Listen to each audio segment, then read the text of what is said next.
Wada artinya perpisahan dalam bahasa Arab. Kenapa dikatakan haji wada? Karena memang ini haji pertama dan haji terakhir Nabi SAW. Dan Nabi SAW berkhutbah di situ dengan khutbah yang masyhur sekali, yang di dalamnya mencakup banyak hukum-hukum syariat. Nabi SAW berdiri di wilayah namanya Namirah, ya, dan sekarang dibangun masjid. Kemudian beliau SAW mulai berbicara dan berkhutbah. Saya langsung terjemahkan saja kata beliau karena ini panjang sekali.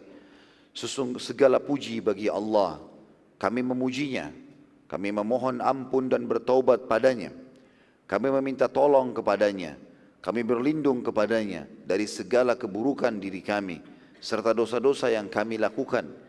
Ketahuilah, barang siapa yang telah diberi hidayah oleh Allah, maka tidak akan ada yang bisa menyesatkannya. Dan barang siapa yang telah disesatkan olehnya, oleh Allah, maka tidak akan pernah ada petunjuk baginya. Aku bersaksi bahwasanya tidak ada Tuhan yang berhak, ya, disembah selain Allah, dan aku bersaksi bahwasanya Muhammad benar-benar hamba Allah. Kata Nabi SAW selanjutnya setelah tahmid dan salawat, aku mewasiatkan kepada kalian wahai hamba-hamba Allah agar bertakwa kepada Allah, dan aku menganjurkan kalian agar selalu taat kepadanya. Dan aku telah memulai khutbah ini dengan pesan yang terbaik. Maksudnya adalah aku sudah sampaikan kepada kalian tentang masalah takwa ini. Dan makna takwa teman-teman ringkasnya adalah patuh. Patuh kepada Allah. Apa yang Allah perintahkan kerjakan tanpa memilah mana yang wajib dan sunnah. Tetap saja dia berusaha kerjakan. Makin dia terus mengerjakan yang wajib dan sunnah, maka makin tinggi ketakwaannya kepada Allah, dan meninggalkan apa yang Allah larang, baik itu haram ataupun makruh. Makruh pun sama, ya. Lalu kata Nabi SAW, amma ba'd, selanjutnya mulailah beliau sampaikan wasiatnya. Ini buat kita semua tentunya, yang dimulai dengan disampaikan untuk para sahabat pada saat itu. Beliau mengatakan, wahai sekalian manusia, dengarkan baik-baik dariku, dan aku akan menjelaskan hal penting, karena aku tidak tahu apakah setelah tahun ini aku masih akan bertemu dengan kalian atau tidak lagi di tempatku ini. Dan ini tentu kata ulama sirah adalah isyarat dari Nabi SAW kalau ini haji terakhir beliau, haji pertama dan terakhir beliau, karena beliau mengatakan tidak akan ketemu lagi tahun depan. Wahai sekalian manusia. Lalu kemudian pada saat setelah Nabi SAW bilang yang kedua kali, tadi kan yang pertama, wahai sekalian manusia, aku akan menyampaikan, dengarkan baik-baik, mungkin aku tidak akan bertemu lagi dengan kalian setelah tahun ini di tempat ini. Setelah itu beliau mengatakan, wahai sekalian manusia. Lalu beliau diam sejenak. Cukup lama beliau diam, sahabat lagi mau nunggu, mau dengar apa yang disampaikan nih. Lalu beliau bertanya, hari apakah ini?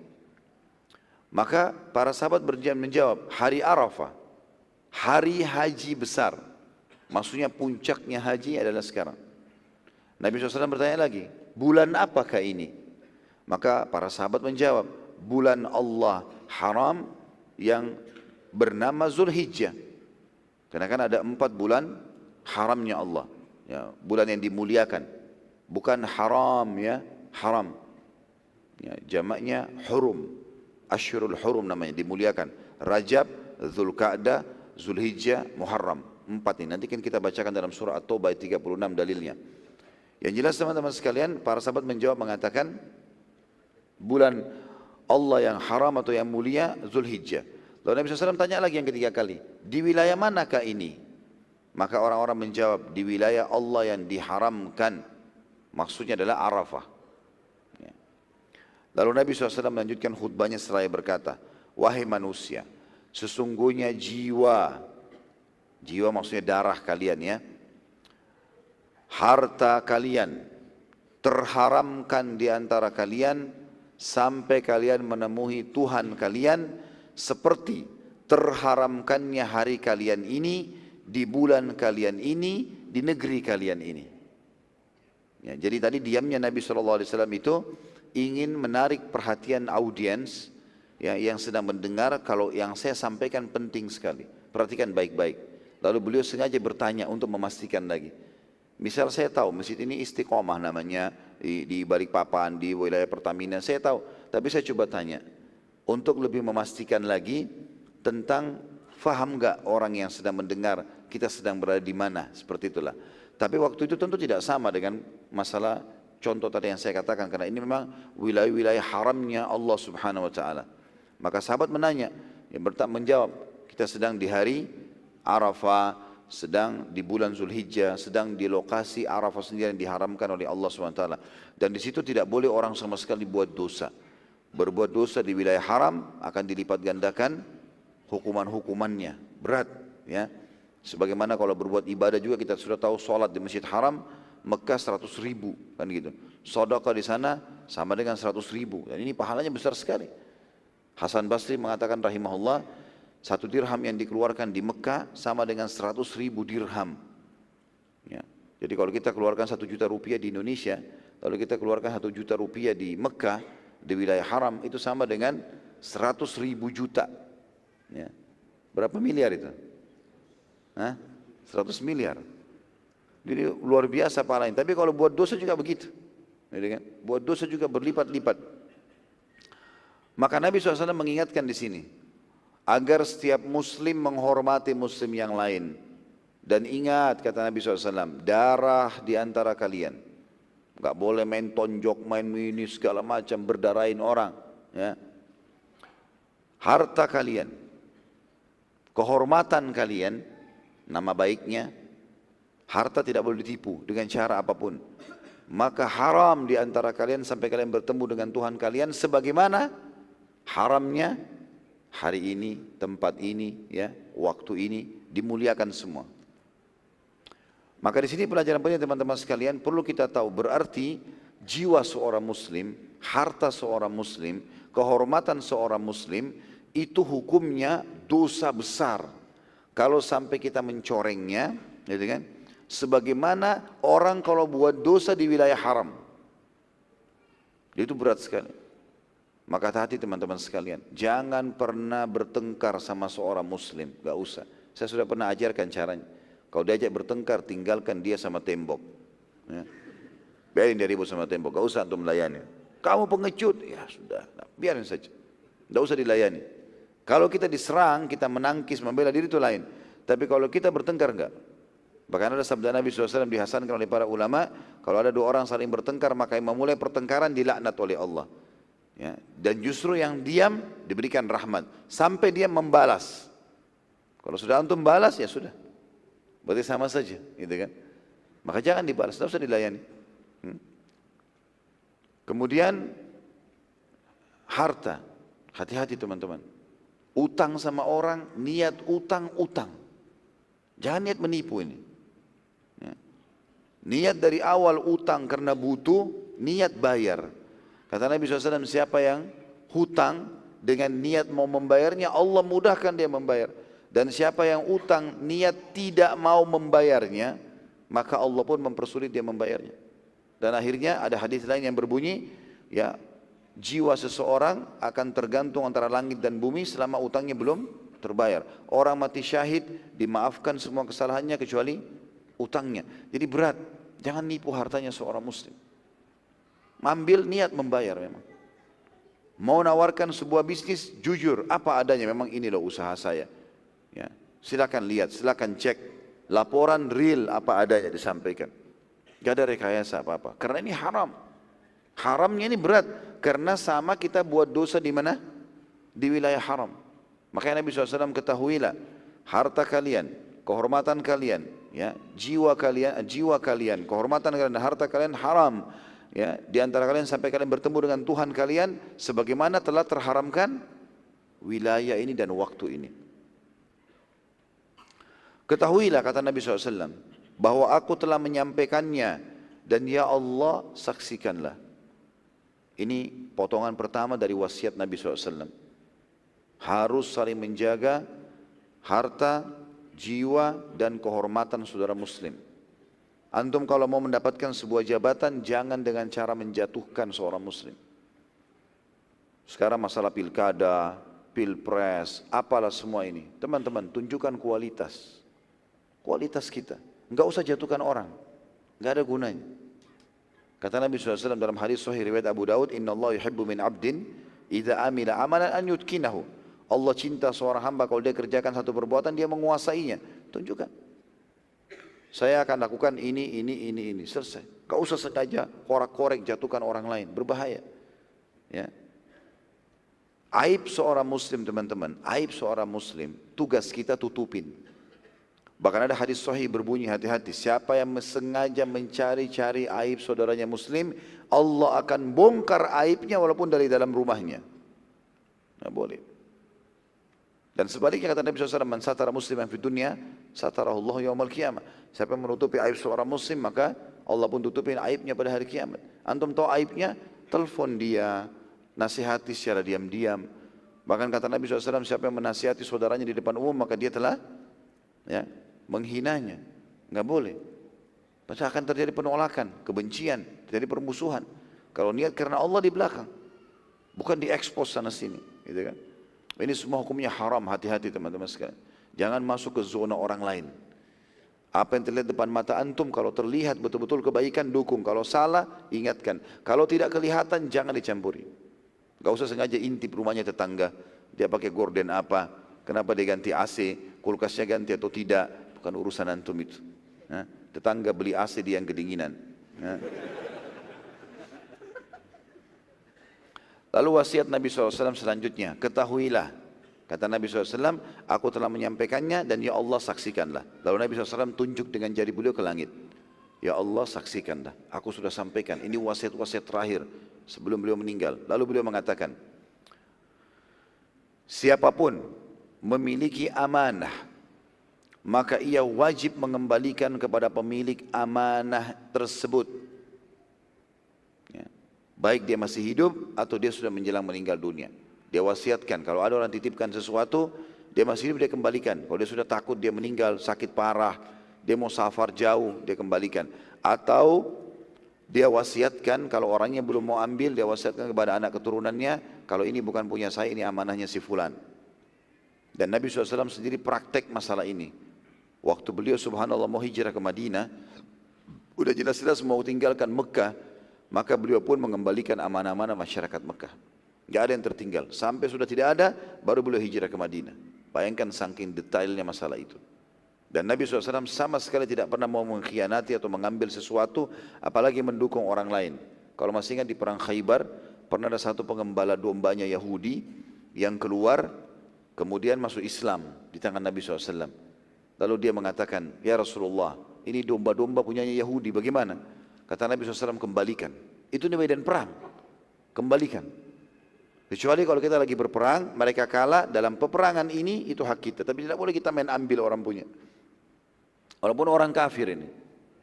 Ya, antum kerja di tempat-tempat orang non-muslim, bukan berarti non-muslim baru kita sengaja boleh menghalalkan apa yang hak dia, nggak boleh. Tetap haram teman-teman sekalian. Ya. Maka Nabi SAW bilang kembalikan. Maka sahabat itu berkata, ya Rasulullah, kalau saya kembali saya akan dibunuh oleh Yahudi. Kata Nabi SAW, lepaskan saja, maka dia akan kembali sendiri.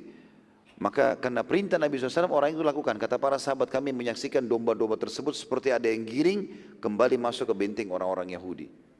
Jadi saking pentingnya untuk menjaga amanah. Ya, bahkan dalam hadis kata Nabi SAW, tidak ada iman seseorang yang tidak ada amanahnya. Amanah. Apapun benda dititipkan teman-teman, saya titip ya, maka amanah. Sama juga sebagian ulama masukkan dalam masalah ini perkataan. Saya akan cerita, tapi jangan cerita orang lain ya. Sering nggak begitu? Baik, antum bilang iya, hati-hati, amanah. Jangan antum bilang lagi sama teman antum, ada ceritanya orang itu, tapi jangan cerita orang lain ya. Sama juga bohong berarti, nggak amanah, khianat. Dan ciri orang munafik kalau diberikan amanah dia berkhianat. Ini wasiat Nabi SAW, penting. Setiap muslim harus amanah. Ya. Yang membuat antum jadi bisa sukses dipercaya orang, amanahnya. Jujur. Untung-untung rugi-rugi. Sampaikan apa adanya. Gitu. Yang kedua, wasiat Nabi. Selanjutnya wasiat Nabi SAW. Semua riba jahiliyah, kata beliau. Ini jadi wasiat yang ketiga sebenarnya ya. Kata Nabi SAW, semua riba jahiliyah sudah aku lenyapkan. Artinya tidak lagi riba dalam Islam. Haram semua riba. Riba dari kata-kata raba yarbu yang berarti bertambah, tanpa sebab. bukan karena investasi, bukan segala macam. Apalagi kalau utang yang ditambahkan, dan orang-orang Arab jahiliyah paling suka begitu. Ya, minjamkan duit, misalnya 1.000 dirham kembali 1.100 dirham. Ya kita sekarang 1 juta rupiah kembali 1.100.000. Ini nggak boleh. Semua riba yang dengan cara jahiliyah ini aku hapuskan, nggak ada lagi dalam Islam. Dan aku akan memulai dengan riba yang pernah pamanku Abbas bin Abdul Muttalib lakukan. Karena dulu Abbas radhiyallahu anhu sebelum Islam belum tahu hukum, beliau punya harta banyak, beliau banyak mengutangkan ke orang, gitu kan? Kemudian dikembalikan dengan tambahan. Maka Nabi SAW mengatakan untuk menunjukkan kalau hukum ini tidak ada perbedaan antara keluargaku dengan yang lain, aku akan mulai dengan pamanku Abbas. Yang pernah Abbas tunjukkan, hapus semua, nggak ada lagi. Abbas pun meninggalkan itu karena radhiyallahu anhu sudah masuk Islam pada saat itu ya. Kita sudah ceritakan Abbas masuk Islam kapan? Nah, siapa yang ingat? Saya kasih buku kalau gitu. Ada yang ingat nggak kapan Abbas radhiyallahu anhu masuk Islam? Angkat tangan. Di belakang, masya Allah. Fadhal.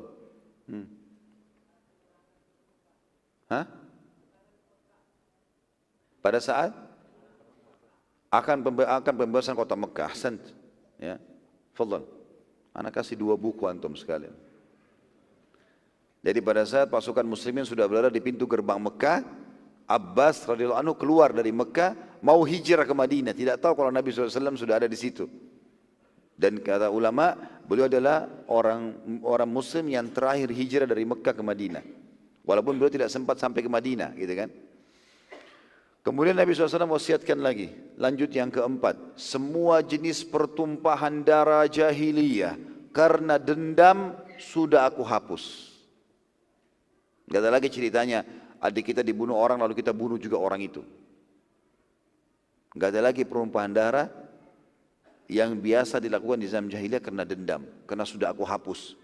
Dan yang pertama aku luruskan ialah tuntutan darah Amir bin Rabi'ah bin Harith bin Abdul Muttalib. Ya. Ini termasuk adalah keluarga Nabi SAW. Amir bin Rabi'ah bin Harith. Harith ini paman Nabi SAW. Jadi ini sebenarnya ponakan Nabi. Ya. Rabi'ah sepupunya Nabi SAW. Maka pernah terbunuh, maka Nabi SAW mengatakan yang paling pertama aku hapus adalah orang ini. Yang lain tidak boleh lagi ikut-ikutan. Karena zaman dulu kalau ada terjadi orang ini dibunuh oleh si fulan, maka mereka melihat yang membunuh dari suku mana nih. Ya, misal kita kasih contoh, ini suku Bugis sama Makassar misalnya. Diketemukanlah orang Makassar yang membunuh orang Bugis ini. Maka zaman dulu orang dari suku Bugis ini akan membunuh memerangi satu suku, bukan satu orang. Itu zaman jahiliyah dulu. Ini saya cuma datangkan contoh saja ya. Maka dalam Islam dihapus, tidak ada lagi semua itu. Tidak ada. Yang salah siapa, serahkan kepada pemerintah, maka dihukum oleh pemerintah. Bukan lagi individual yang menghakimi itu. Nah ini yang dimaksud dengan pertumpahan darah zaman jahiliyah. Lalu beliau wasiatkan lagi. Ya, selanjutnya. Tentu di sini makna kalimat penting ya di wasiat keempat ini dendam. Enggak ada dendam dalam Islam. Saya sudah pernah bilang teman-teman, sebagai seorang muslim, orang mukmin yang baik, kita tahu hubungan kita sama Allah. Di dalam kamus pikiran kita ini semua kalimat negatif hapus. Dendam, putus asa, ya, sakit hatilah, apa bahasanya enggak ada dalam Islam. Karena semuanya akan ada nilai pahala di sisi Allah kalau kita bisa menerima sebagai keputusan Allah. Ada orang yang menyakiti kita, kita luruskan, tapi kita sambil bersabar. Maka itu semua ada pahala di sisi Allah Subhanahu Wa Taala. Wasiat yang kelima, kata Nabi SAW, semua tradisi kesombongan dan berbangga-bangga antara suku sudah aku hapus. Ya. Kecuali as-sidanah. As-sidanah artinya pengurusan Masjidil Haram, Ka'bah dan jemaah haji yang datang kepadanya. Dan as-siqayah. As-siqayah artinya memberi minum jemaah haji. Jadi yang dimaksud dengan wasiat yang kelima ini, semua suku ada, suku-suku yang ada tidak lagi perbedaan di antara mereka. Dalam Islam tidak ada lagi, karena itu cuma variasi kehidupan. Gak boleh lagi kita merasa bahwasanya kita lebih karena dari suku ini dan suku itu. Termasuk juga masalah orang Arab, nanti akan ada wasiat Nabi SAW. Tidak ada perbedaan antara Arab sama Ajam. Bukan berarti karena saya dari orang Arab, kata Nabi SAW, lalu kemudian kalian bisa bangga. Enggak. Karena perbedaannya di masalah ketakwaan. Enggak ada lagi bedanya. Ya. Maka beliau mengatakan hapus semua sifat berbangga-bangga dan sombong, menganggap dirinya adalah suku yang lebih daripada suku yang lain. Kecuali as-sidana. Kenapa Nabi SAW kecualikan sidana, pengurusan Masjid Haram Ka'bah dan jemaah yang tawaf di situ, serta as-siqayah atau memberikan minum jemaah haji, karena ini tetap di tangan Quraisy. Karena ini akan tetap di tangan Quraisy. Ya. Karena memang mereka yang diberikan oleh Allah Subhanahu wa taala, dan sampai hari ini tentu ya, pemegang kunci Ka'bah ya, ini semua ini yang mengurus adalah dari turunan Quraisy. Wasiat yang keenam, Nabi SAW mengatakan al-amdu qaut, artinya pembunuhan secara sengaja tanpa alasan agama Islam maka dibalas, dan keputusan di tangan keluarga yang terbunuh. Namanya al-amdu qaut. Artinya betul-betul kalau ada orang membunuh secara sengaja, bukan karena membela dirinya, ya, bukan karena dalam kondisi tidak sadar gila misalnya, ya, maka hukumannya adalah dikembalikan kepada keluarga orang yang dibunuh. Keputusan di tangan mereka.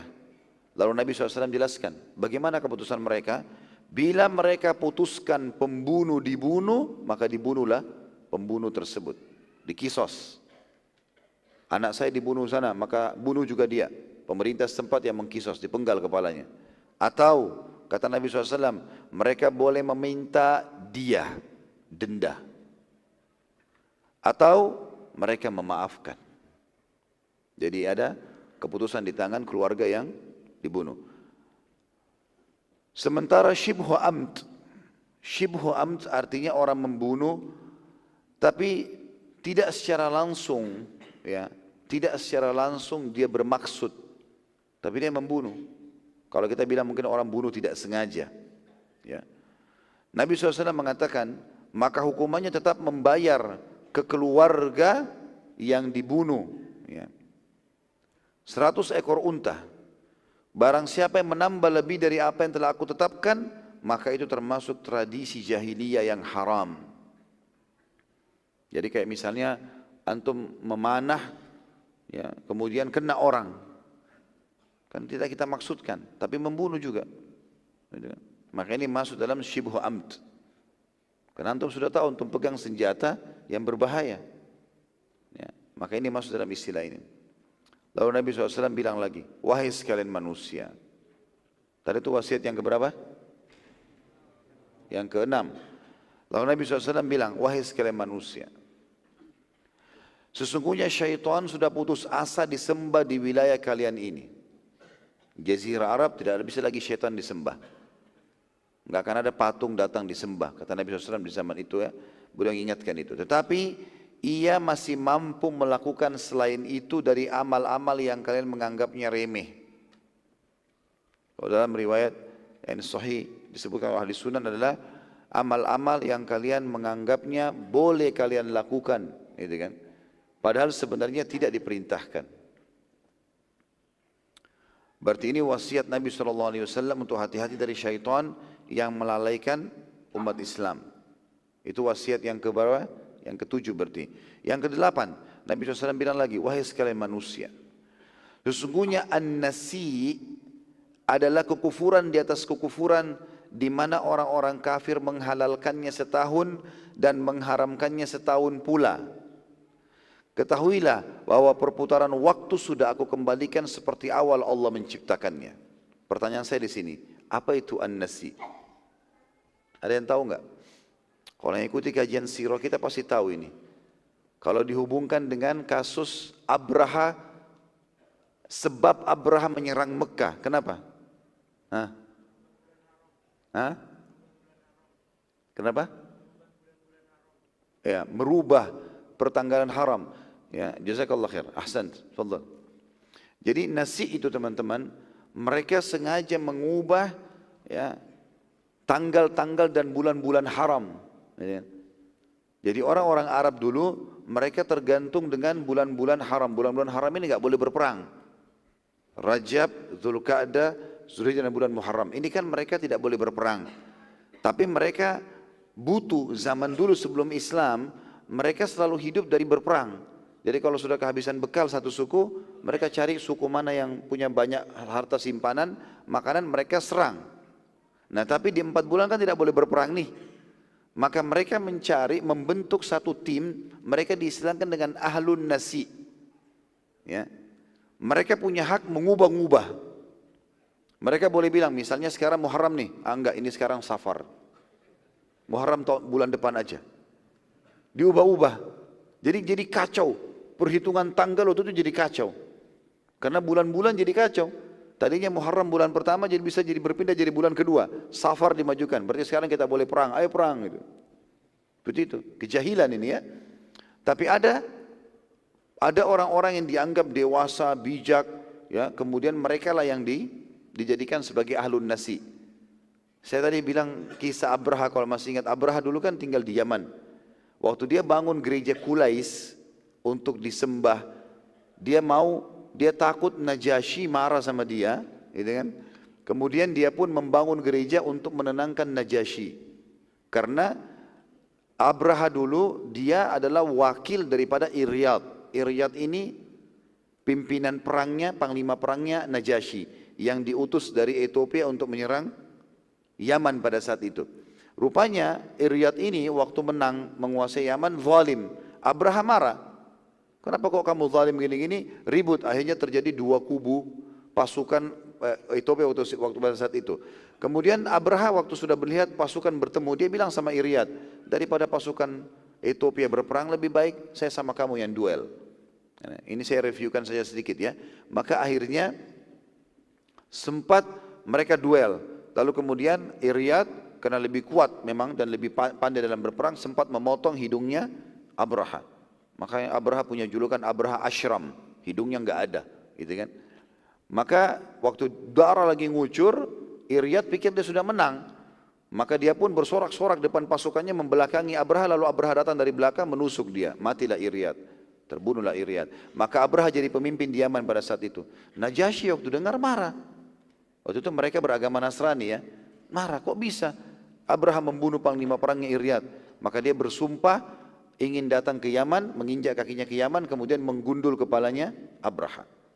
Lalu Abraha pun akhirnya takut pada saat itu karena dia tahu Najasyi siapa, rajanya dia.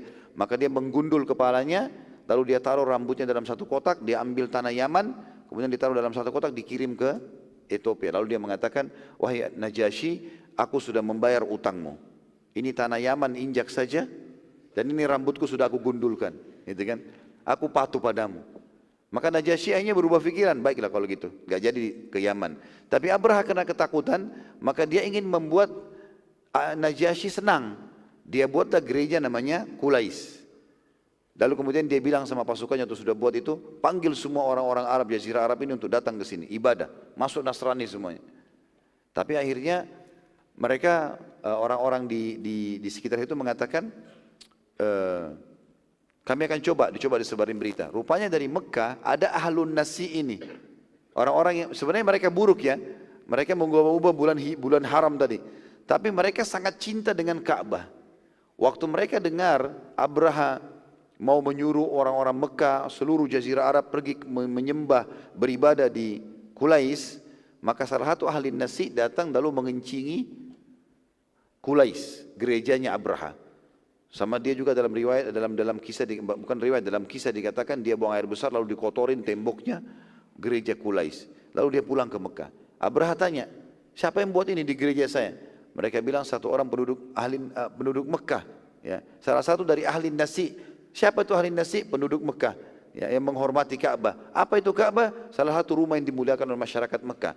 Gara-gara itu Abraha bentuk pasukan gajah untuk menyerang Ka'bah. Ingat gak ini? Allahu a'lam. Baiklah, yang jelas teman-teman sekalian, nasi adalah mereka mengubah-ubah itu. Ya, mereka membentuk untuk menghalalkan bulan-bulan haram yang tadinya dalam syariat Nabi Ibrahim alaihissalam memang tidak boleh sama sekali mereka berperang pada saat itu. Kalau mau lebih jelas, nasi itu disebutkan dalam Al-Quran dalam surah At-Taubah, surah nomor 9 ayat 37. Saya bacakan ayatnya. A'udzubillahi minasyaitonirrajim. Innaman nasi'u ziyadatun fil kufur. Yudhallu bihi alladhina kafaru yuhillunahu 'aman wa yuharrimunahu 'aman liyuwati'u iddata ma harrama Allah.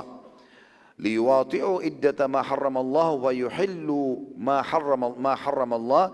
Zuina lahum su'a amalihim wallahu la yahdil qaumal kafirin. Sesungguhnya mengundur-undur bulan haram itu, maksudnya adalah bulan Muharram, Dzulqa'dah, Dzulhijjah dan bulan Rajab ya.